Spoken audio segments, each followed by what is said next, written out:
Sum swakum makan pralam nia hai ko sustai tekan primut tengahគ្នាដែលនិយមស្ដាប់កំសាន្តជាមួយនឹងរឿងប្រឡំលោកខ្លីៗផងដែរ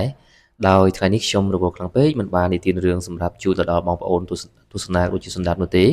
តែយ៉ាងណាក្ដីខ្ញុំក៏លើកយកនៅប្រធានបទមួយដើម្បីយកមកជជែកវិញ្ញាគ្នាក្រុនកំដរអារម្មណ៍ផងដែរ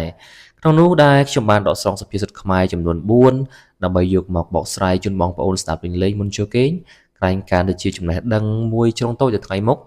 អញ្ចឹងខ្ញុំមិនហៅហាយច្រើនទៀតទេនាំបងប្អូនមានភាពធុញទ្រាន់តោះទៅមើលសុភាសិតយើងទាំងអស់គ្នាទី1មិត្តល្អប្រសើរជាងទ្រព្យសម្បត្តិសុភាសិតនេះចង់និយាយថាមិត្តភក្តិពិតប្រាកដដែលមានចិត្តល្អនិងស្មោះត្រង់ចំពោះយើងមានតម្លៃលើសលប់ជាងទ្រព្យសម្បត្តិឬលុយកាក់ដែលយើងមានទៅទៀតទ្រព្យសម្បត្តិអាចនឹងបាត់បង់ឬរលាយសាបសូន្យទៅវិញបាន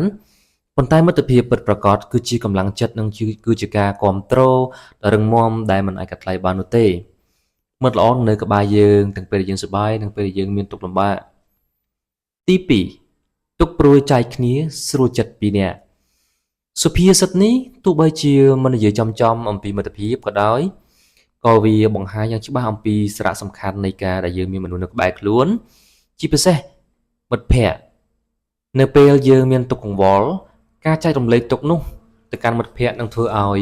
បន្ទុកដ៏ធ្ងន់នៅក្នុងចិត្តរបស់យើងនឹងវាបានធូរស្រាលជាងមុនម្យ៉ាងវិញទៀតនៅពេលដែលយើងមានសេចក្តីរីករាយការចែករំលែកនៅសេចក្តីសុខនោះជាមួយមិត្តភក្តិក៏ធ្វើឲ្យយើងមានសេចក្តីសុខកើនឡើងទ្វេដងផងដែរទី3យើងឃើញមិត្តល្អផ្លិចបាយផ្លិចទឹកអញ្ចឹងសុភាសិតនេះចង់បង្ហាញអំពីអារម្មណ៍រំភើបរីករាយយ៉ាងខ្លាំងនៅពេលដែលបានជួបជុំគ្នាជាមួយនឹងមិត្តភក្តិស្និទ្ធស្នាល